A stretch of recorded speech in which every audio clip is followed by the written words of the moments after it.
Hi folks, you're with Tacitus today at your Pushback channel, and thank you for joining this live stream. In this essay, I'd like to talk about the cost of living in the West and how it's increasing out of all proportion to wages, and how this is exponentially increasing the amount of corruption at political levels, in fact all levels. Getting ahead from one's wage, or even living a middle class lifestyle from one's wage or salary, is kind of a thing of the past. There are so few that are able to do it now.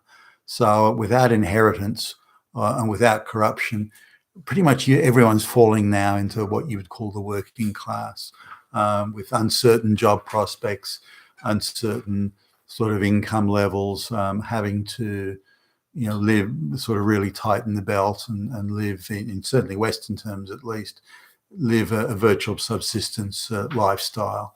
So I'd like to just talk about that generally. Now, in terms of middle class cost of living, if you want to live in a nice, quiet street, a tree-lined street, you want to live in a place where if you go walking in the park and it's a nicely maintained park, a nice green grass that's well, and trees and shrubs.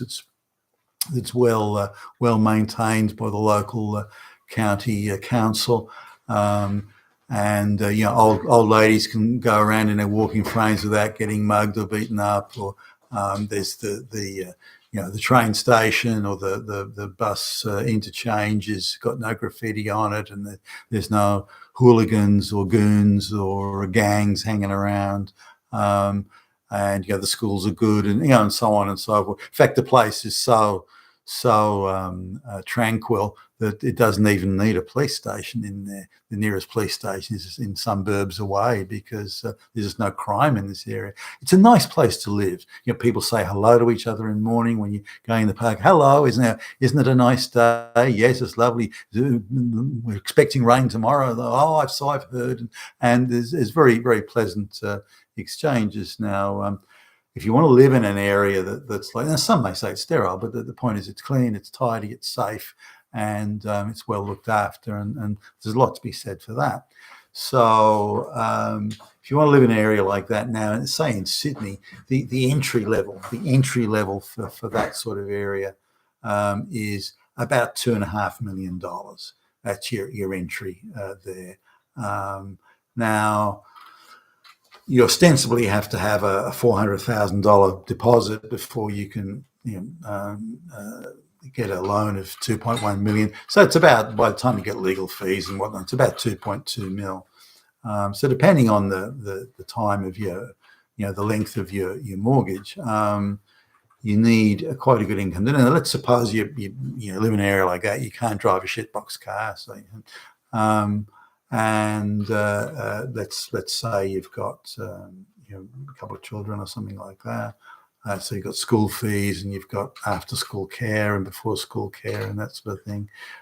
Maybe your partner works, maybe not, but you need a household income. But this is before deductions of tax and social security and so on. You need a household income of about $700,000 a year to live that lifestyle. And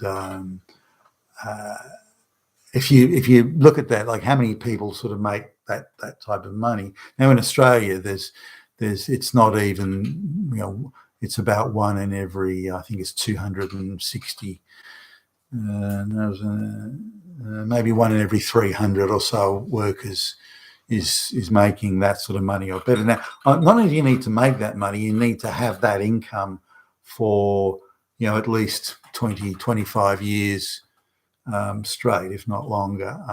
So it needs to be a lifetime of high income or prime income earning years. So say by the time you get to 30, you need to, between 30 and 60, you need to have had 25 years of plus of that sort of income, or its equivalent. Now, if you look at that, the small number of people that make that sort of money, then clearly the middle class has shrunk to really that extent. So say 1 in 300, just 1 in 300 workers. So that's how small the middle class is now. Now there are various other differences, like inheritance, for example. Some people are inheriting rather well. They've got a wider family, and all the family owns property, and so there's a lot of goodies coming the way of the younger ones. But the point being, from income, which is a measure of the vibrancy of the economy, from income, only 1 in 300 workers can afford that sort of lifestyle. Now, sure, there's cheaper real estate around, but it's not in those sort of areas. You can get a place for $1 million, but there's it's certainly not the not the polite area that that the $2.5 million gets you. And you're looking at a park that is not well maintained. You're looking at gangs of hoods and goons around. You're looking at robberies and break-ins and muggings and so on. Even to the point where people breaking into backyard or going to backyard of your house to steal your dog, and all that sort of stuff goes on at those sort of places.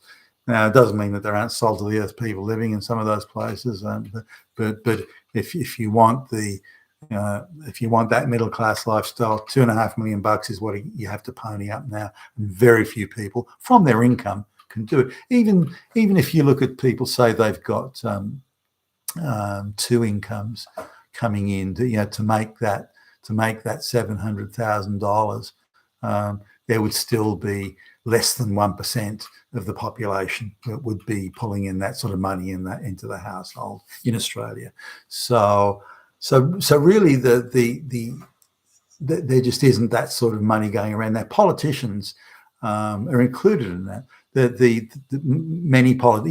more senior politicians holding the best paying jobs, there's maybe only 30 or 40 of them in the whole country that are potentially coming anywhere near that sort of money. The rest, like an ordinary politician, they need they need to make three times that sort of money if they're going to live in Sydney in that middle class lifestyle. So politicians and public servants, those sort of people, they may have a lot of power to sign off on things that on a new drug that gets accepted and used in the community, or maybe sign off for mass migration that some of the big law firms make huge money out of, or sign off on allowing a lot of cashed up foreigners to come in and buy real estate that the property development group gives. The politicians have to approve all this. And so they got a lot of power. They can make some of these people a lot of money, and they think, well, hey, hold on a minute, I can't afford to live in a nice middle class neighbourhood, and that's what I want to do. I want to live in those nice places. I'm an important person. I've got, I want to live in a prestigious neighbourhood, not just have a prestigious job, but live in a prestigious neighbourhood that adds to my prestige and so on. And so that middle class job, and I need extra money to do that, the politician says. And so how do they do that? Well, maybe it's not direct graft, although I don't doubt that goes on. But it's other things like the big banks will say, all right, if you approve, us making easy profits, you approve a monopoly profit-making situation for us, we'll bring in, you go and buy some property, buy property here and here. Don't worry, we'll fix up the loans for it. No, that's fine. We'll take care of that. And we'll introduce you to a very, very cashed up Chinese or offshore buyer that just wants to launder some money. They made their money illegitimately or corruptly, wherever, some third world shithole, they've made their money corruptly and they want to launder it in Australia. So we'll bring some very cashed up buyer in to buy those three properties at well over the card, well over the proper price. So the politician can bank several mil, make several mil out of that transaction. Nothing technically illegal in it. It's influence peddling stuff, but nothing technically illegal in that. And so through property, which is always the favourite device for money laundering, so through property or shares, through property, the politician can make a very tidy extra income, and then they too can live in that street. And when they become accustomed to that middle class lifestyle, they've got their dumbass kids who are too busy squawking about climate change or something. I think, shit, these kids of mine are so fucking dumb. I better organise a job for them or something. So they'll sign off another monopoly deal for another bank or another NGO will be looked at, something like that, and then there'll be all sorts of benefits will come there.